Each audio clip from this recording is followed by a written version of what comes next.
Welcome learners. In this video, Tribes of Andhra Pradesh and Telangana, Introduction and Major Tribes. Together we shall analyze the culture and lifestyle of the major tribal population of the Indian state of Andhra Pradesh and Telangana. You mean we shall be discussing in detail about the tribal population of Andhra Pradesh and Telangana? It seems to be very interesting. Shall I ask you questions in between the presentation? Why not? I'll be more than happy to share my views. Andhra Pradesh and Telangana boasts of a large tribal population. Around 50 lakh tribals inhabit the various regions and districts of Andhra Pradesh and Telangana, out of which approximately 50% are identified as nomads. Their habitat spreads from coastal and mountain strips of the Bay of Bengal and from Srikakulam district to that of Khammam and Godavari districts to northeastwards, stretching to the Adilabad region. On the basis of such a geographical spread, the tribes here are identified on the basis of two groups. First are those spread across hilly areas of the Deccan Plateau and the rivers Godavari and Krishna, and the second group inhabits the extended areas between the rivers Krishna and Godavari. The state has around 33 tribes inhabiting 8 districts. Out of these 33, around 12 tribes have been identified as primitive tribal groups. Who are called primitive tribal groups? Well, primitive tribal groups are so named and classified based on certain defining criteria as identified by the Government of India. These are pre-agricultural level of technology, low level of literacy, stagnant or discriminatory population, environment as the main source of food and shelter and the habitat, and environment are the property of the community with no restrictions imposed on any member to eke out an existence. Census is full of data. First, let's talk about population of STs in Andhra Pradesh and Telangana. The Census 2011 places the population of scheduled tribes, STs, in Andhra Pradesh and Telangana at approximately 5.9 million, which is around 7% of state's total population.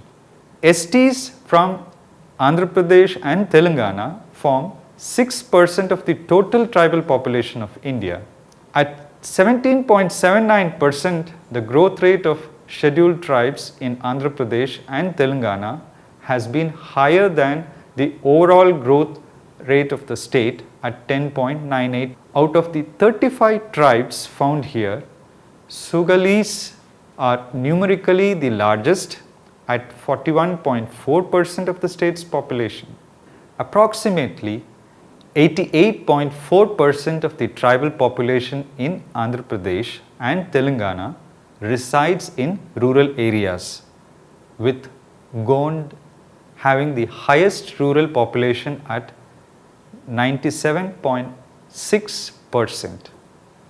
The district-wise distribution shows a tribal concentration in Khammam, Visakhapatnam, Warangal, Adilabad and Nalgonda. These 5 districts together constitute major part of the total ST population in the state.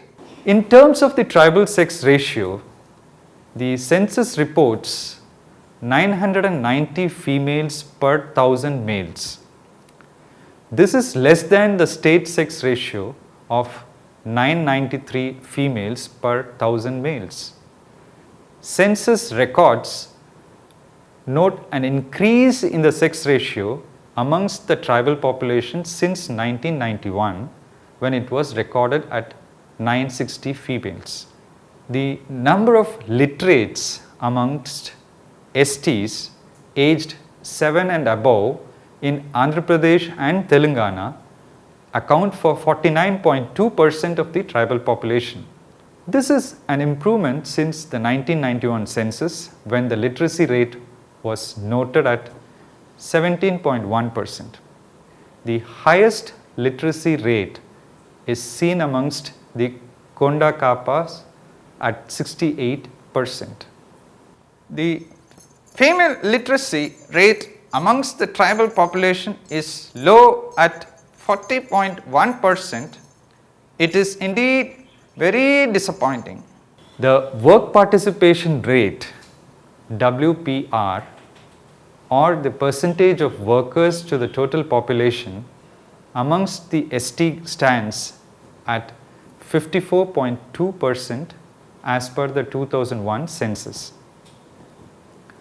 This is a slight increase from 2001, where the WPR was at 53.9%. Amongst the male tribal population, the WPR is around 55%, and amongst women it is 52%. Mukha Dora have the highest percentage of WPR at 61.1% amongst the state ST population. In terms of marital status amongst the tribal population in Andhra Pradesh and Telangana, the census 2001 notes that 45.76% of the STs have never been married.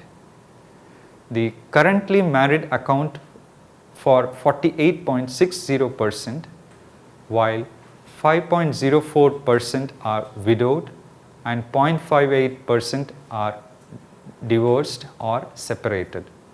Religious denomination amongst the tribals is seen to be as per the three major religions of Hinduism, Christianity and Islam. Hindus account for 98.14% of the tribal population, while Christians and Muslims account for 0.96 and 0.48% respectively. In this video, we shall discuss about some of the major tribes of Andhra Pradesh and Telangana, namely Chinchu and Gonz. The Chinchus are found on either side of the famous river Krishna, with the Nallamalai range forest on the southern side. Their majority concentration is in the districts of Mehboob Nagar, Kurnool and Prakasham. The Chinchus are identified as food gathering tribes, with their primary nourishment coming from forest produce such as roots, fruits, tubers, honey, yam and small game. For hunting small game, they utilize bow and arrow. The famous anthropologist Christoph von Führer Hamidorf traces the Chinchu historical origins to the Stone Age tribes, whose basic implements were made of crude stone, something that the Chinchu depend upon even today. However, with the coming in of village settlements, many Chinchu have embraced the village life and culture. The latter have evolved a distinctly different way of life as opposed to that of the Chinchus. Do you know that Chinchu have been identified as belonging to the Vedoid racial stock, a term derived from the Vedas, a primitive tribe of Sri Lanka. Settlement patterns and housing are based on the Chinchu nomadic lifestyle. In semi-permanent thatched huts, conical in shape with a low entrance, Chinchu live in settlements of 2 to 15 houses, each occupied by individual families. These settlements are always found in hill slopes or high ridges to afford a vantage point in order to spot incoming enemies, as well as away from water sources to keep away from wild animals. Settlement patterns also differ based on the weather, with the above thatched huts being the place of residence during the monsoon and cold weather, and in the open during the summer months in camps of collective and individual households. The Chinchu social organization is made up of exogamous totemic clans with restrictions on eating or killing the totem. The nuclear family is the primary grouping with the husband and wife having equal rights and equal status. As partners, they both have a say in choice of locality post-marriage, whether with the husband's or the wife's group. Authority and succession, however, is patrilineal or in the male line, which is the reason why patrilocality is preferred as opposed to matrilocality that may be followed for some time post-marriage. Each tribal group holds hereditary rights to a tract of land with its members having access to resources within the boundaries of the land. In the kinship structure, affines or relatives by marriage have more importance as exhibited during hunting expeditions rather than blood relatives. In fact, the latter are perceived with deep-rooted mistrust, especially amongst brothers. The Chenchu follow preferential cross-cousin marriage with anyone from the mother's clan, especially the mother's brother's daughter. The maternal uncle is therefore often referred to as the father-in-law in anticipation of the marital bond. Arranged marriages are prevalent with the prior approval of the bride and groom. This is also a reflection of how women have equal rights in Chinchu society, especially in the case of the choice of a life partner. Premarital sex, though practiced, is under the garb of secrecy so as not to annoy village elders. This is allowed only in times of festivals when such intimacy amongst young men and women is not abhorred. Both the groom and the bride's side may approach the other for contracting the marriage. However, the arrangement of wedding is the groom's responsibility. Polygyny is allowed, though the favorable form is monogamy. Heimendorf notes that while personal freedom and independence is greatly valued in the choice of a life partner, nonetheless, separation is equally easy and lacks any kind of formality. Post-divorce, an individual has the choice to live with whoever he or she chooses. However, if the wife leaves the husband, then she and her family have to compensate for the expenses incurred at the time of marriage. Also, a divorced woman is not allowed to remarry, though she may live with a man of her choice without any legal sanction. The political organization amongst the Chinchu is marked by the institution of the elder man. Under this institution, the traditional leader known as Pedamanshi represents the community to outsiders during disputes and also helps solemnize marriage. As a community head, the office of the Pedamanshi is neither strong nor too rigid. The office is hereditary, but the rule may be changed in case a suitable elder member is elected unanimously. The Chinchu worship a powerful goddess who is supposed to have control over food and game in the forests, known as Garel Marisamma. Heimendorf notes that they also worship a sky god known as Bhagwan, who is assumed to have powers over life and death. There is no prevalent idea of reincarnation or karma and dharma as found in Hindu philosophy.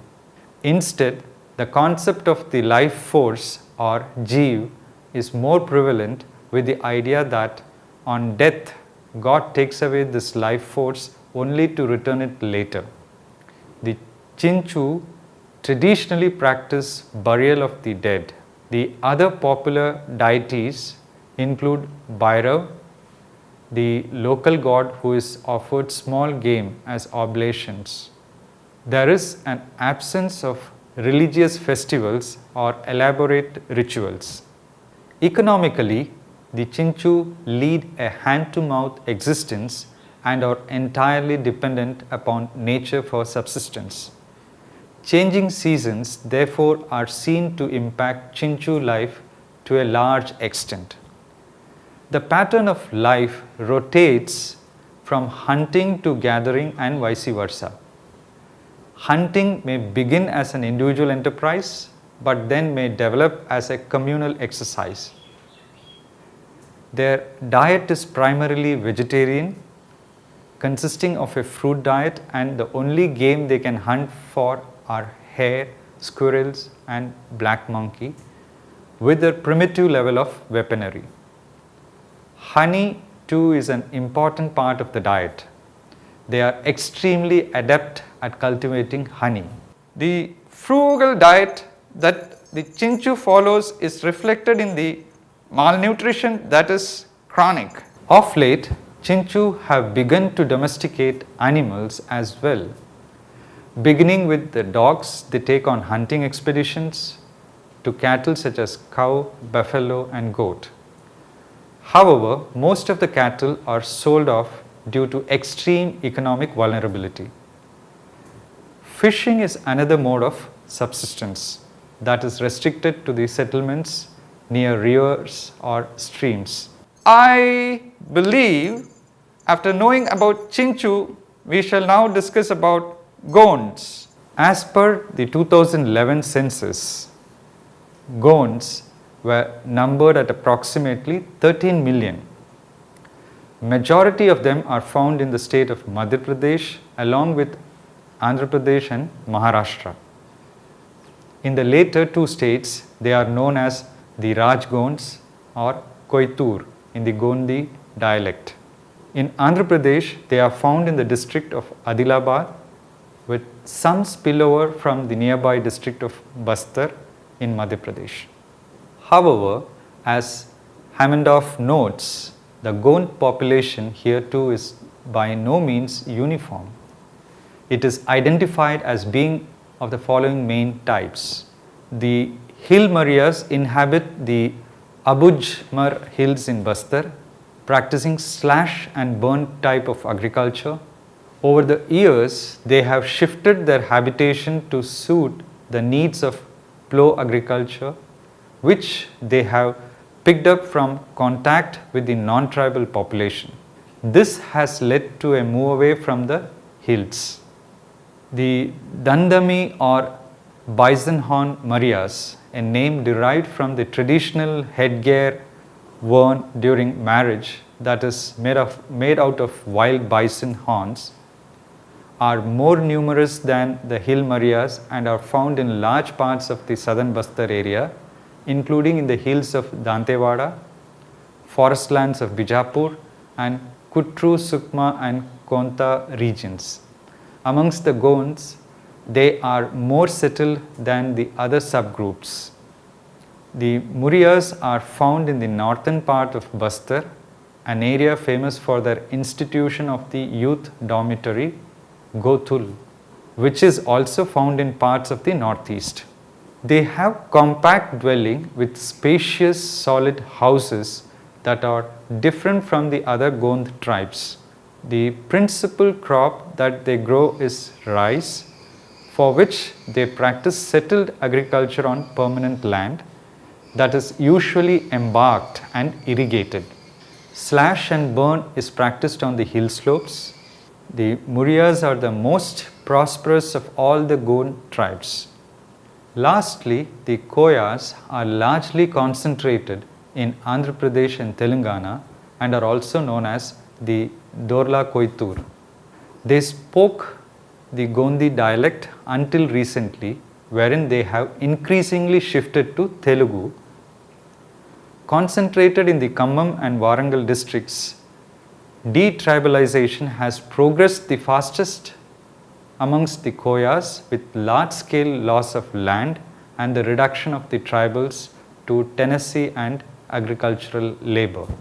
Historically, The existence of the Goans has been recorded since the Mughal times, when many of the chieftains amongst the Rajgons made their presence felt in wars or conflicts with the Mughals or Rajputs.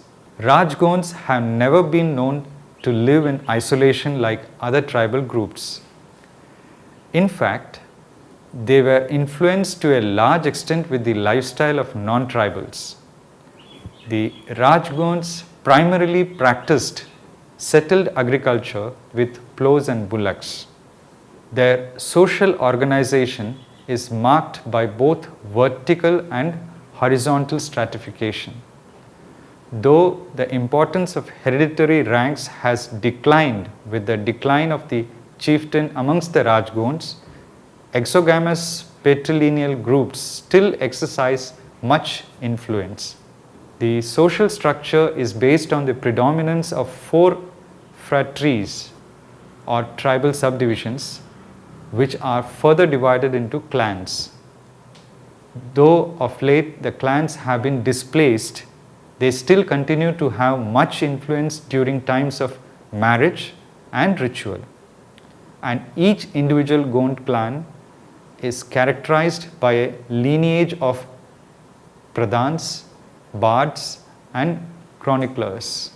The surprising thing is that neither the pradhans nor the bards and chroniclers are Goans, but they do shoulder the responsibility of being the guardians of Gond culture and ritual. So for instance, the pradhan is in charge of Gond tradition and the bards or totis act as musicians and storytellers of Gond folk tales and myths. Amongst the Rajgons, each clan is represented by a particular divine cultural hero or the Parsa Pen, great god, who is worshipped in shrines that are built on ancestral or clan land. So, thank you learners. We are extremely happy to share some of the points that we had been discussing about the tribal population of Andhra Pradesh and Telangana. See you soon again with a new video. Thank you.